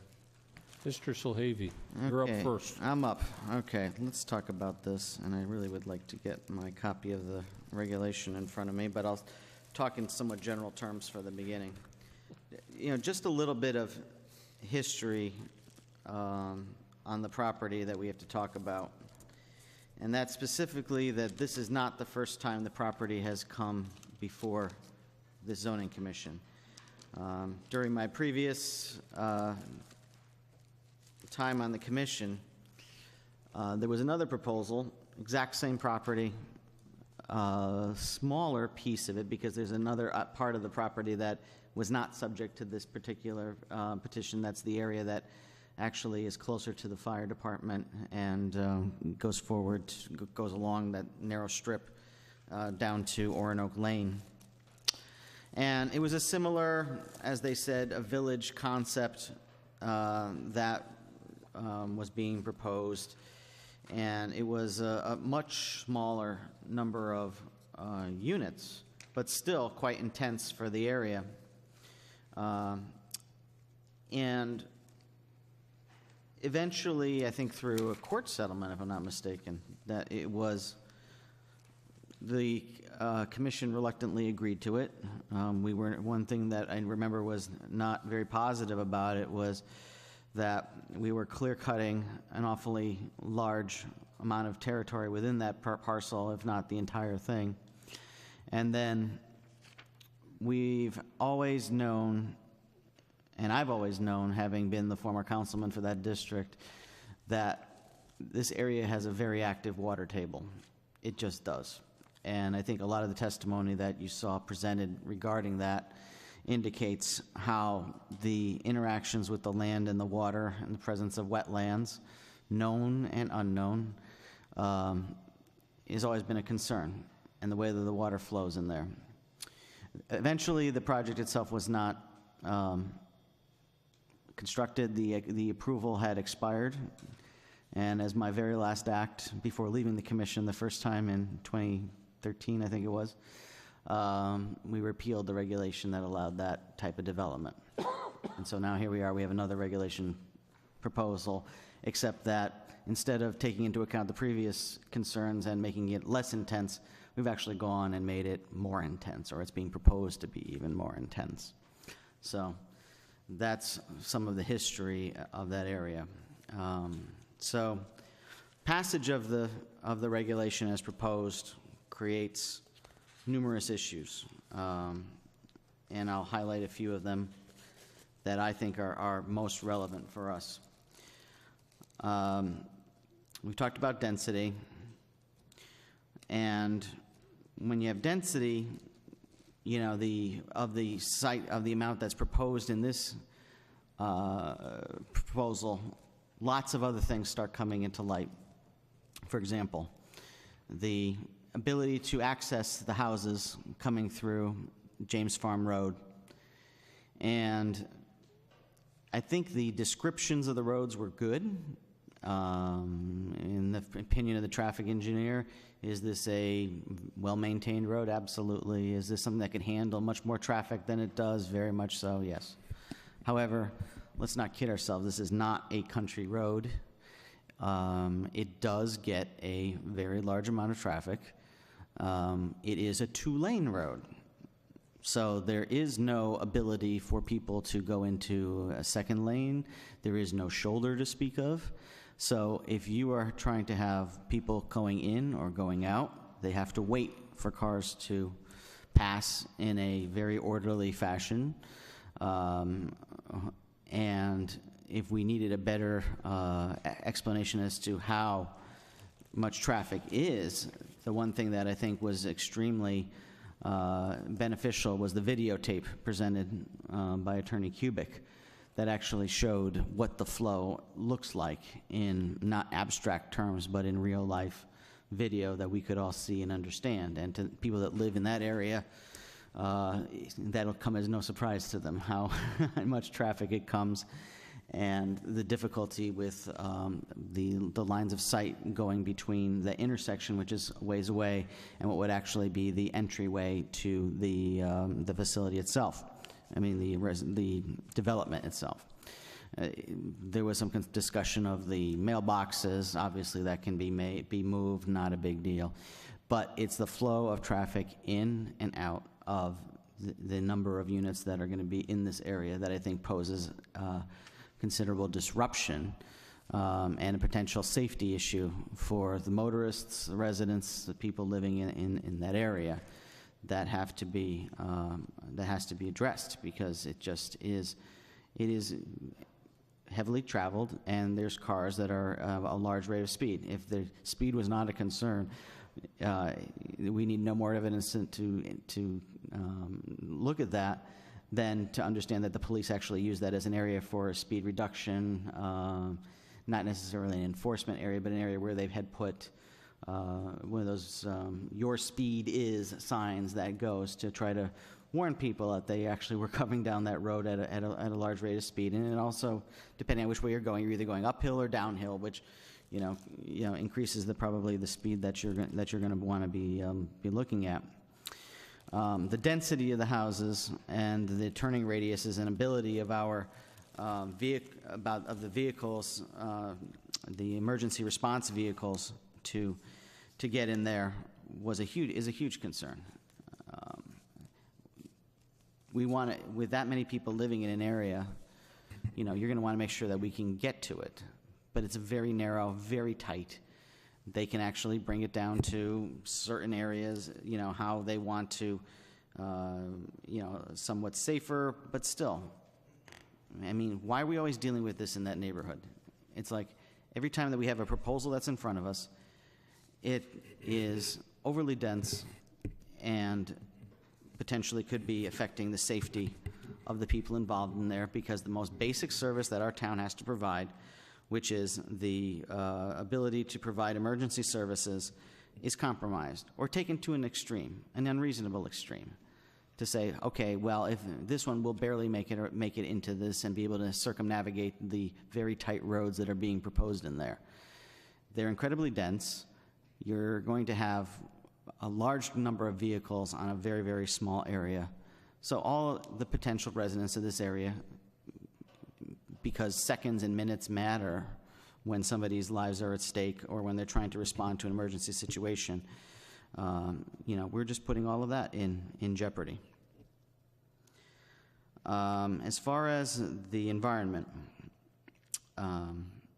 the end of our discussion, and I mean, there's much that we could talk about, but when we had the end of the discussion, I think there were a couple things that came to mind very specifically about the environmental concerns. For one is the slope of the land, and we have pictures of this, also lead us to be able to see that water would flow down across James Farm and into the wetland area that is downhill, and it's a very steep hill. I know that the applicant was aware of that because that was an area where they had done some proposal, other uses. And as we went, and we can even look through any of the information that was presented to this commission on the other James Farm Road property, it's a very delicate area that could sustain environmental damage. And then we got to talking about the newly discovered wetland, and that was a protracted discussion in front of this commission, which I'm not going to pretend to be a wetlands expert, but the evidence that I saw seemed fairly convincing that there actually was a wetland in the area. And being very familiar with the water table and how it shifts in the area gives me great concern that perhaps this should have been reviewed, or should be reviewed, as a potential wetland area that would be brought before the people that have the true expertise in the areas of wetlands, which would be our Wetlands Commission and our conservation administrators in there. So this becomes maybe a procedural question as to how we advance with this particular question mark. Is it something that we should require of the applicant and then allow them to come back there? Sure. Because now we have an unanswered question. I mean, how are we to determine this? We even, I said jokingly during the debate the other night, can we go out there and, with a ruler and find out exactly where it is in relation to the site? No, we can't do that, obviously. But we have to rely on the testimony that's presented to us. And the testimony that was presented to us seemed convincing that there actually is wetlands in the area. How it actually impacts and what kind of impacts could be sustained by the way the development is done, I'm going to leave that to, I would prefer to have that expert opinion guiding me as I have to make a decision on how it impacts the site. So those are some of the things that that are in my mind regarding this proposal. I'll let other members speak as well.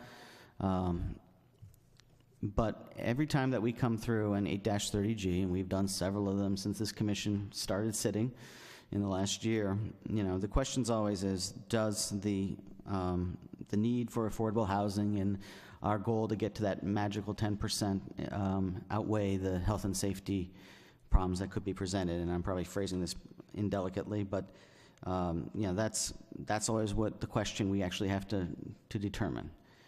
And it's worth noting that through all of these, and we've sat through some, we've approved some with conditions, we've denied some.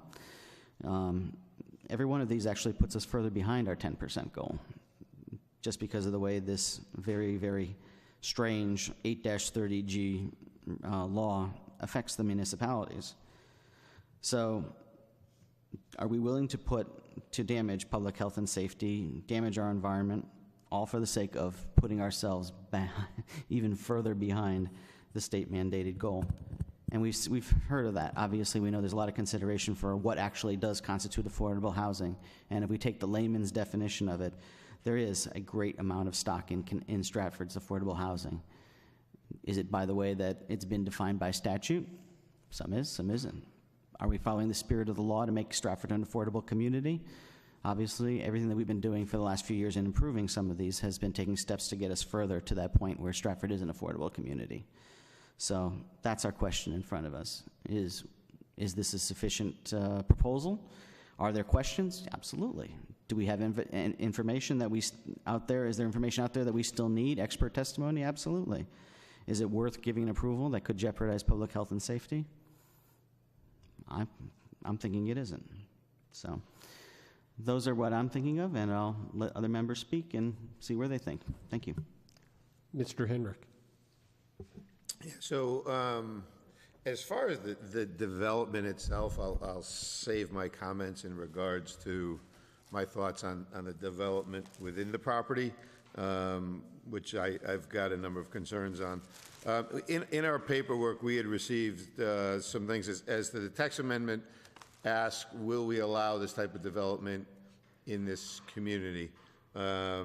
We've gotten comments from the Planning Commission who returned it with an unfavorable recommendation based on the fact that it is inconsistent with our plan of conservation and development. We have comments from our Health Department, and they talk about the fact that in order to put this type of a development in an area like this, it would need sewer and water.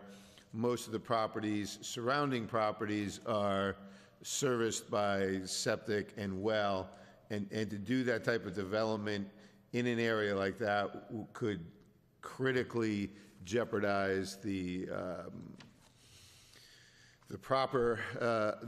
well's ability to provide water, the septic's ability to provide proper sanitation.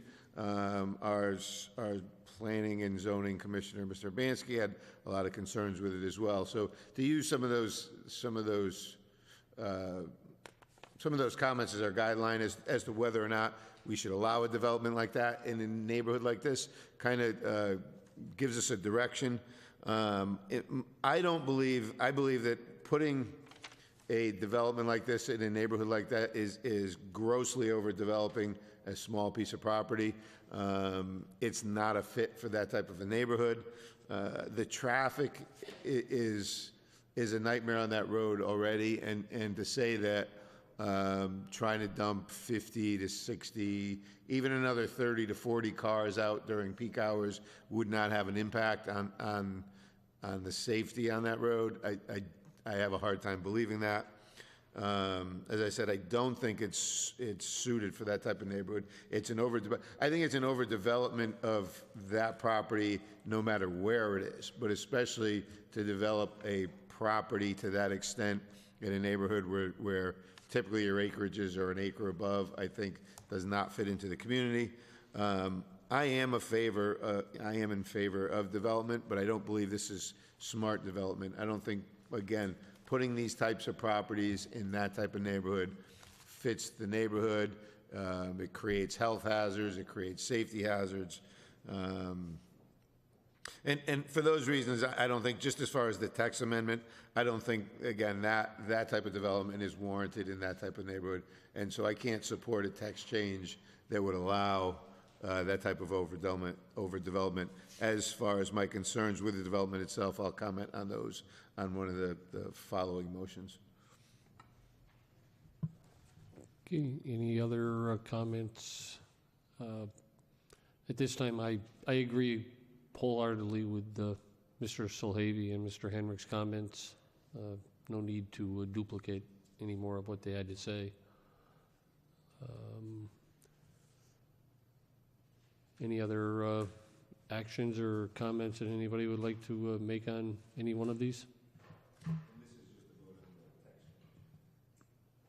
You want to? Yes.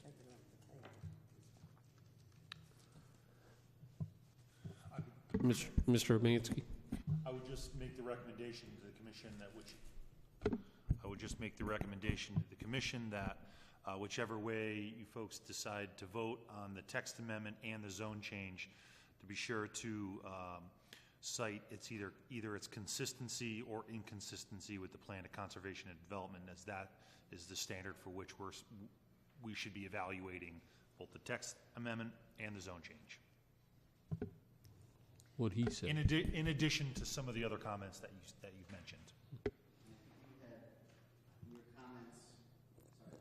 Microphone? I think in your comments, you had given a fairly lengthy description as to the issues with the plan of conservation and development, which unfortunately, you have it in there? There's an awful lot of paper with this one. Thank you. That's the sheet I was looking for, yeah. And I think I thank Mr. Bansky for bringing that up. I think it's worth actually highlighting for the record some of the items in here. It's downstairs. The community character, we're looking for redevelopment and revitalization of character areas, and that was identified as an inconsistency. We've had discussed a dense mixed-use approach to land use development where appropriate. Believe it or not, if you want a good example of dense mixed-use development, we just had one over there. Not that I'm suggesting a Sonic would be good on James Farm Road, but we actually just had a very good example of this. But, you know, again, we were talking about mixed use. This area, and it was also discussed in the in some of the comments, is area that is quite some distance from commercial areas. There's no public transit services, no plans to put any transit service in there. So again, that's an area that's not appropriate for that type of development. Provide rental, promoting healthy lifestyles, walking, bicycle trails. Again, it's, as we said, it's auto-dependent. You cannot take public transit to reach the area. And if you wanted to get to an area that was served by public transportation, you'd be looking at a very brisk walk, especially coming the other way up that hill on Orinoco Lane to access it. And no connection to a lot of the other areas are close to the train station, where you would have another type of transportation that would be available. That's quite a ways away from the train station. Again, we had not heard back regarding protection of wetlands. That's an area that, as I identified in my remarks, that were not covered. We did not get the feedback that I think would be very, very helpful for this. So, again, not really getting an area that is for transit-oriented or mixed-use development. Again, another inconsistency. Protection of the groundwater, and that's another inconsistency with the plan of conservation and development. So, I thank you, Mr. Henry. Any other comments, discussion? All right, I guess seeing none, on the text amendment, we had a motion by Mr. Solhavy. Oh, Mr. Hendrick? Mr. Solhavy to approve the text amendment. See, I was on top of that one. For once. Motion by Mr. Solhavy to approve, seconded by Mr. Hendrick. All those in, we need roll call, or do you need a, no? All those in favor of approval, say aye. Negative would be to deny, so I vote no. No. So we have 5 noes, fails 5-0. 0-5. Okay. 5-0, 0-5. Mr. Henrick.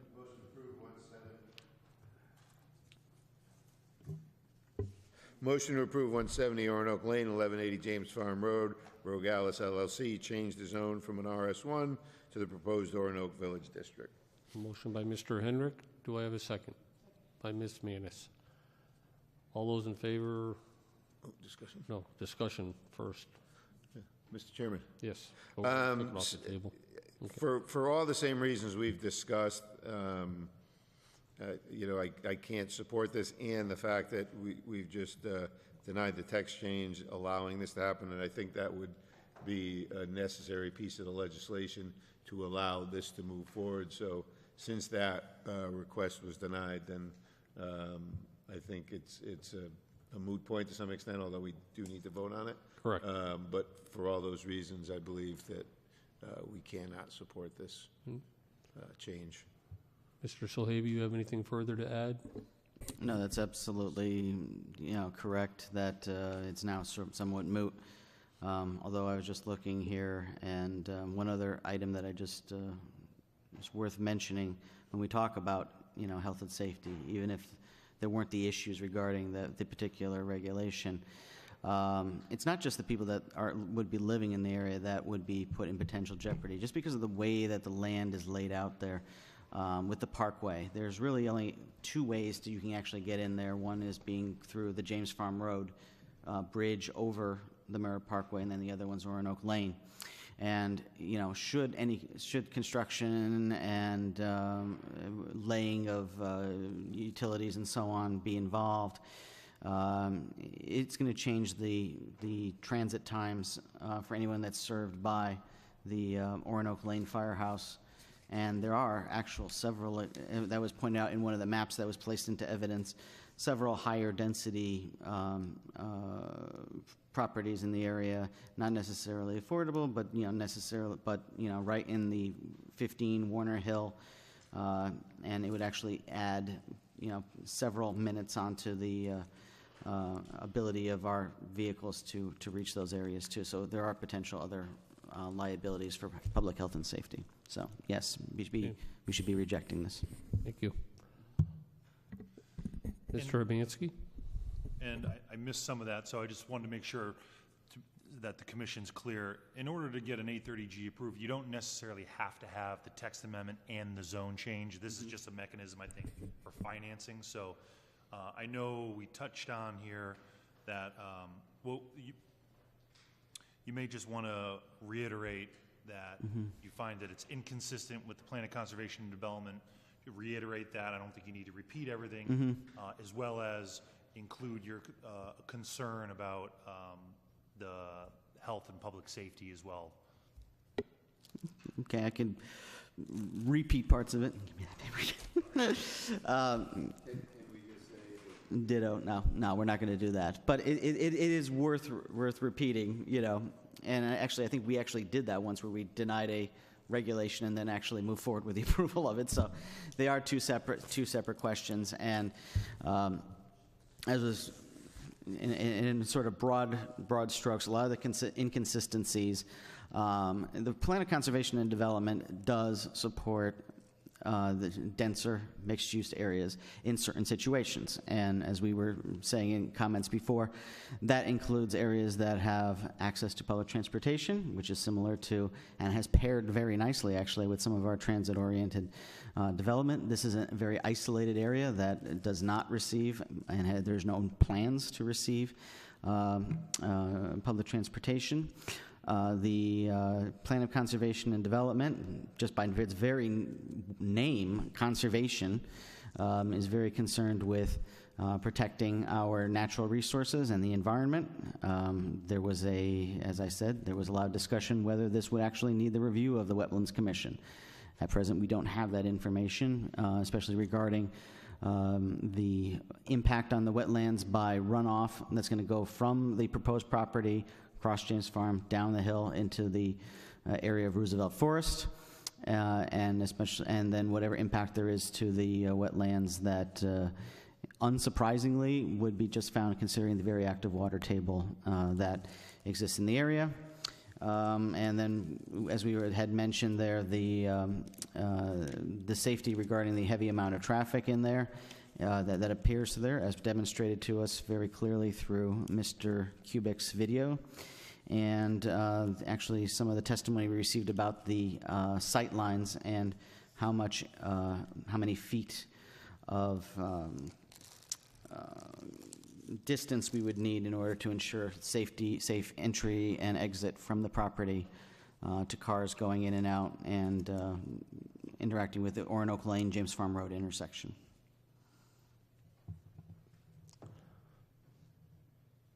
Okay, anything further? All those in favor say aye. Those opposed say no. No. No. Passes 0-5. Fails 0-5. Passes, fails. Pass, 0-5. fail, what's it? Mr. Henrik.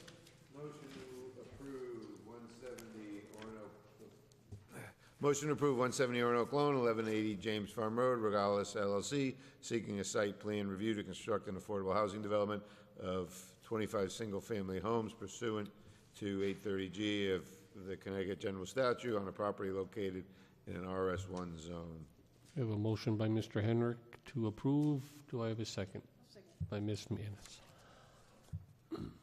Under discussion, does anybody have anything to say? Mr. Henrik? Sure. So in regards to the development itself, we had heard a lot of testimony from a number of sources, and it brought up a number of issues with this development. Not alone just the overdevelopment, the density, but safety concerns with the development itself. I do not believe it meets the NFPA code regarding emergency access. There's, as Mr. Salhavi had said earlier, there are environmental concerns, some of which were the finding of newer wetlands in the area. The drainage plan was inadequate, and it would cause damage to the wetlands by diverting water from the wetlands. Not only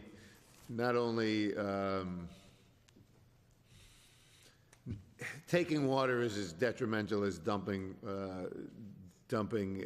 additional water into wetlands. There's a delicate balance within the wetlands, and if you alter that wetlands, it creates adverse conditions for the wetlands to thrive. The snow removal in the property is a constant threat to public safety. Anytime you get a small amount of snow, there is nowhere to push any amount of snow, even on a light snow, within that property. So as soon as it starts to snow, the roads get closed down, emergency access is limited, the ability for people to move in and out of the property is limited, and if not even halted at some point. So most developments, you'll see an area at least to push a little bit of that snow, but it doesn't, and it creates a significant safety hazard. The sight lines coming in and out of the property were not sufficient. The hills and the terrain do not allow for proper sightline. It's a very busy road, and for cars pulling in and out of that development create a public safety risk. We heard testimony, if not on this application, on others, about the number of accidents that have taken place on that road, and that's without the additional traffic and the flow moving in and out of this property. So I don't know that putting the public at risk by putting in a development that doesn't give proper sight lines is a wise use of that property.